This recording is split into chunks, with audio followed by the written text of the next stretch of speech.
Welcome to Outside of a Cat, because outside of a cat, a book is a person's best friend, and inside of a cat, it's too dark to read. Everyone gets to write their own stories. My name is James, and my partner in cattery is Jack.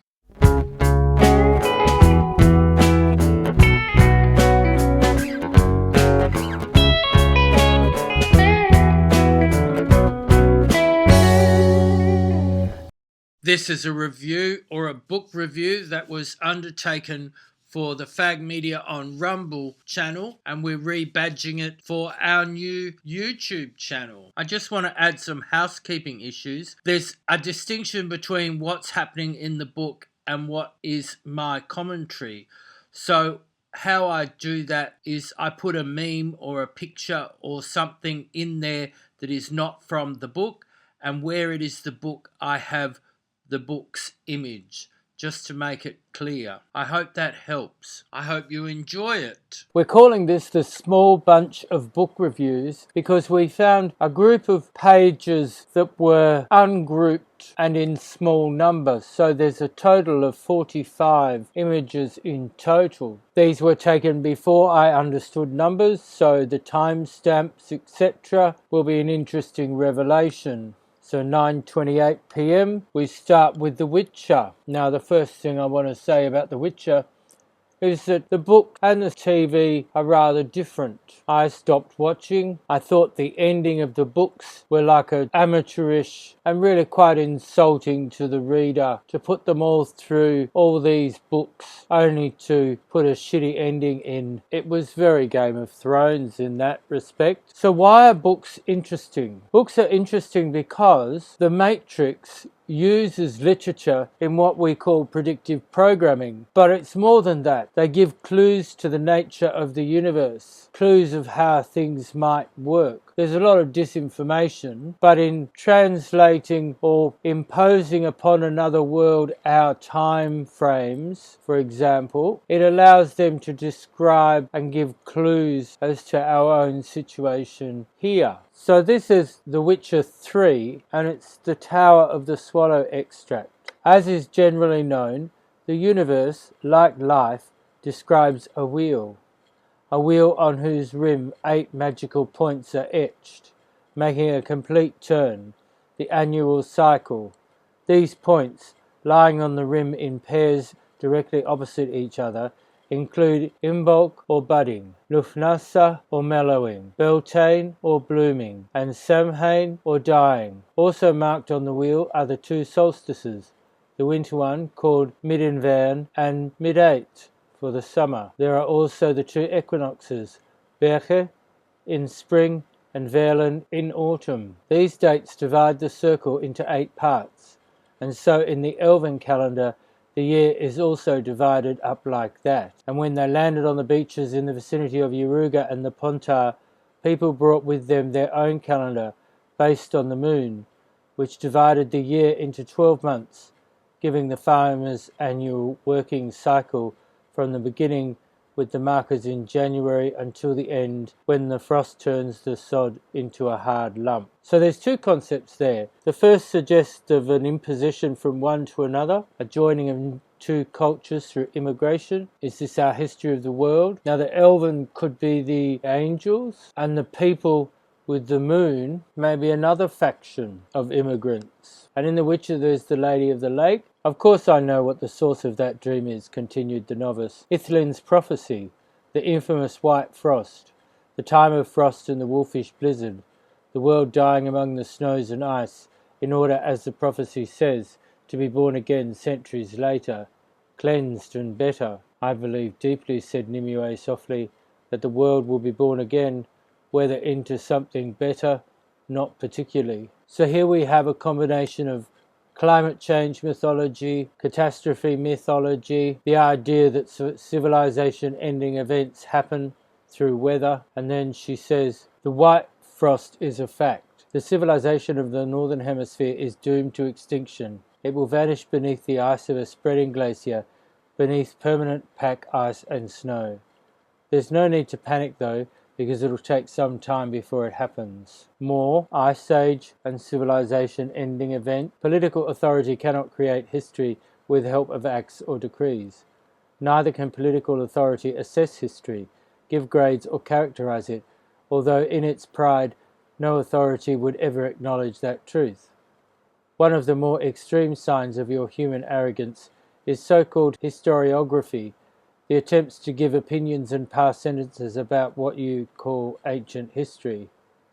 It's typical for you people, and results from the fact that nature gave you an ephemeral, insectile, ant-like life, and an average lifespan of less than 100 years. You, however, try to adapt the world to that insectile existence, and meanwhile history is a process that occurs ceaselessly and never ends.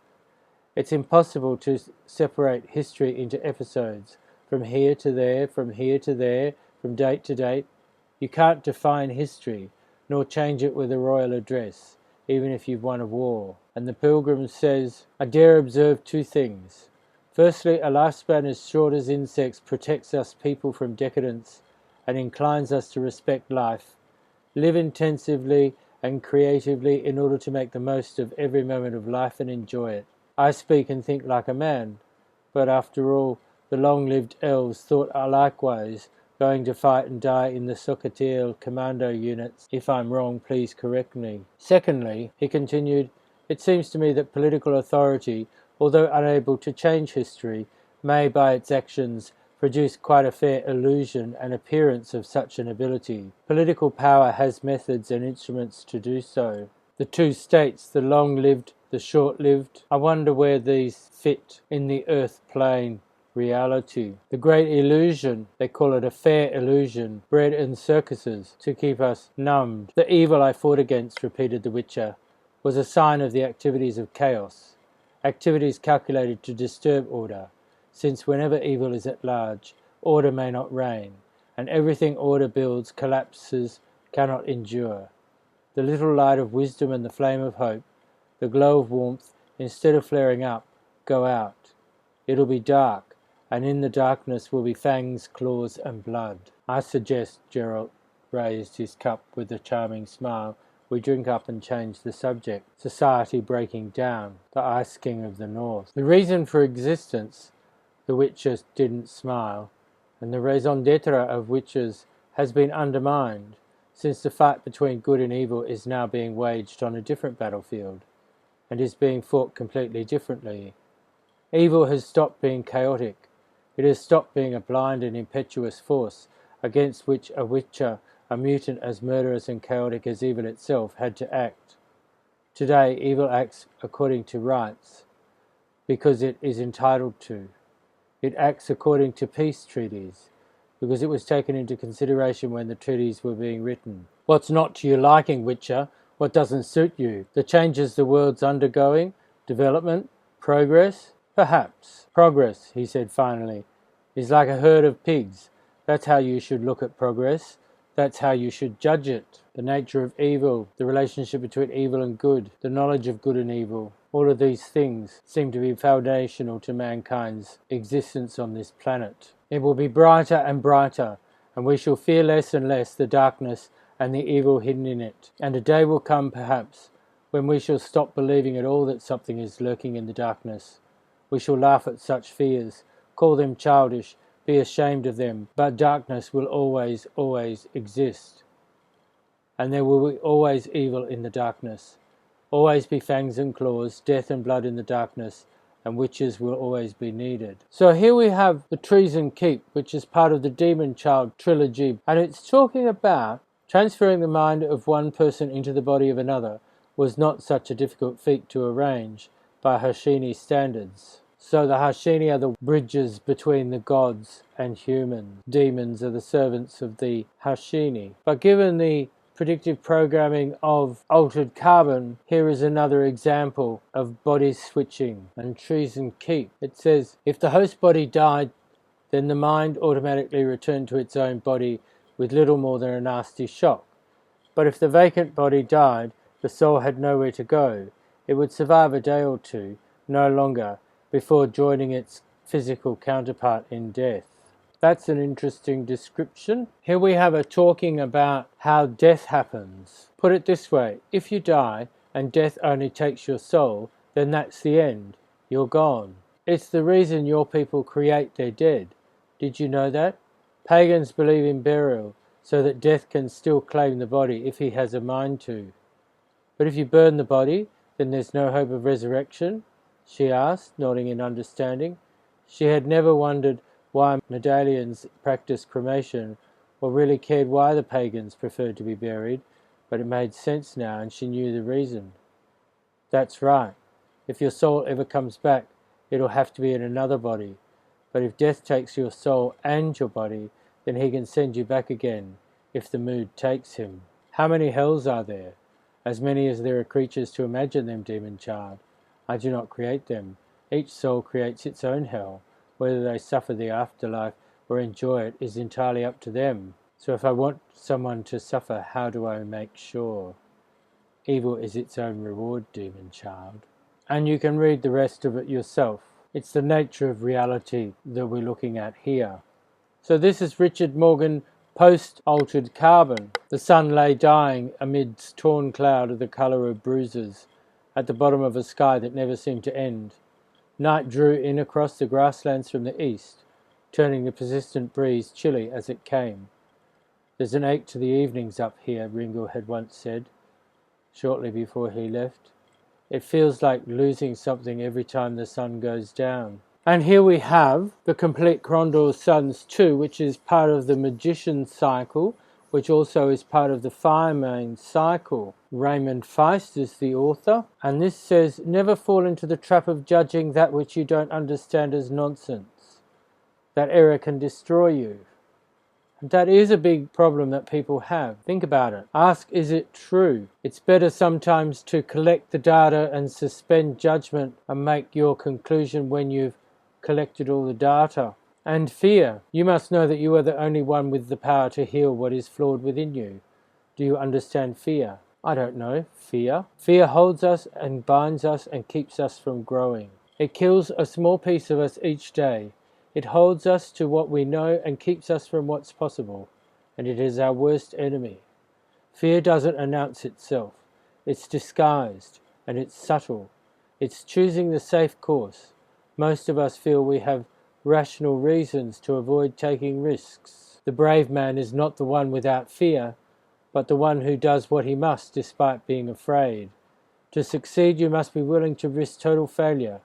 You must learn this. The nature of fear. Is fear real? Is it true? Most of the time, fear is a response to an action and is not the action. You can choose not to fear. Face the facts, ask is it true, and move forward. And this is the Midkemia map. See the eye? Very handy symbolism. Rock. It was mud, but a very clever spell turned it to rock. I was trying for something a little closer to marble, but somewhere in the cantrip I neglected a phrase. Magic, rearranging geology, mud flood. And then we have the Door of the Empire, the complete Empire trilogy. With stiff ceremony, she formed a triangle with her thumbs and fingers, the ancient gesture which signified that honor must be compromised by the command of a superior. This shows how the Lady of the Acoma uses deceptive misinformation to secure her future. But it's interesting that is that what the hand sign means? Is that why they give the hand signs, signifying that their honor must be compromised by the command of a superior? Just following orders. The Conclave of Shadows. Here, suffering is entertainment. The weak are to be purged from the collective body of the race. Suffering is exploited. Weakness marks you as a victim. Power marks you as an exploiter. Everything is a negotiation between people of roughly the same power. Purging, depopulation, predictive programming. Now, there's a particularly dangerous and repellent spell whereby a magician can trap his own soul in a vessel, bottle, or any sealed container. As long as the vessel is kept intact, it doesn't matter what happens to the body. If another body is close to the vessel at the time the previous body dies, the soul of the magician takes that body over. Varen could look like anyone now. He could be a young boy or a beautiful woman. He could mask his identity from any but myself. I have faced him too many times not to recognize him within minutes. It's their walk, it gives them away. 4-3 is 7. This is how they transfer and stay in the world. They trap a copy, like in Caprica. They create an algorithm. an AI, out of the memories, out of Facebook. LifeLog creates the Matrix. This is from the Dark River. Michael began to think that the politicians who made speeches and proposed new laws were only actors in an elaborate play. Although these leaders appeared to be in charge, they had to follow a script written by others. While the media was distracted by the culture of celebrity, the brethren avoided the spotlight.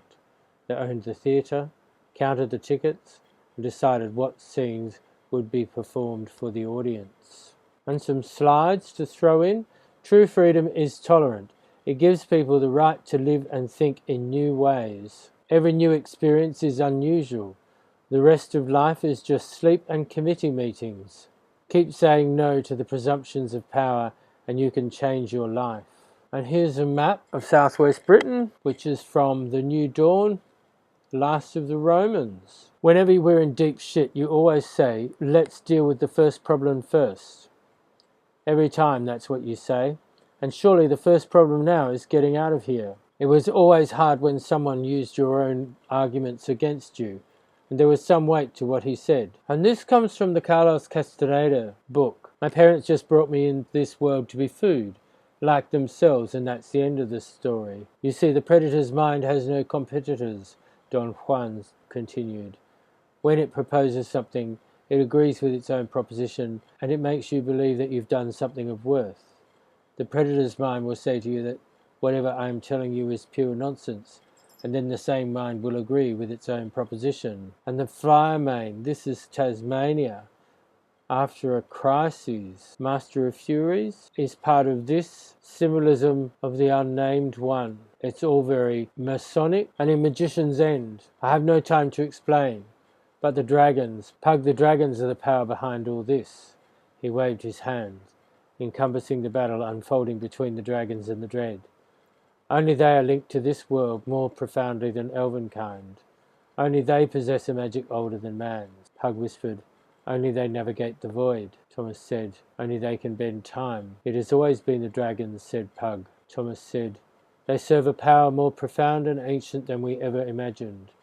Whatever ultimate force opposes the dread in this universe, the dragons are its servant. The elves and the dragons, the angels and the jinn, the reptiles. Altered Carbon, check out our Altered Carbon review. And this book is by Scott Siraj al-Haq Kugel, and it's Homosexuality in Islam, Critical Reflection on Gay, Lesbian and Transgender Muslims. And it says, many Islamic authorities claim that homosexuality is categorically forbidden, but the reality is much less clear-cut. There are no verses in the Quran that unambiguously condemn homosexuals, and there are some that suggest they can be tolerated in Muslim communities.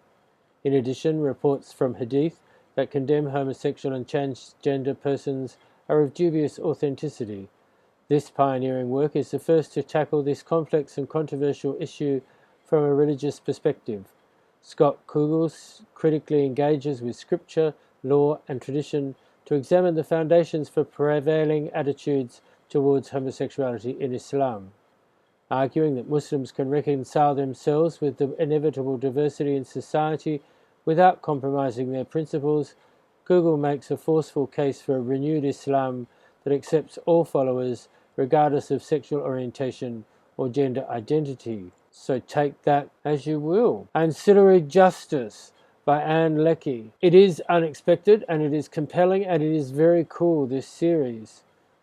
It's very much leaves you with a sense of going, oh, this is real. If you want to understand AI and how an invasive force might come and why they would, then this series will be startling. It's strange. You hear stories about ancillaries, and it seems like the most awful thing, the most viscerally appalling thing the Radshai have done.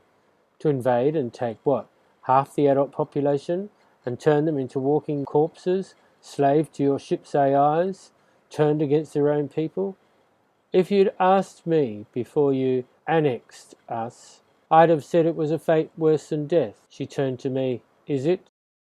None of my bodies is dead, Divine, I said, and your estimate of the typical percentage of annexed populations who are made into ancillaries is excessive. Don't get on the ships. You used to horrify me, said the head priest to me.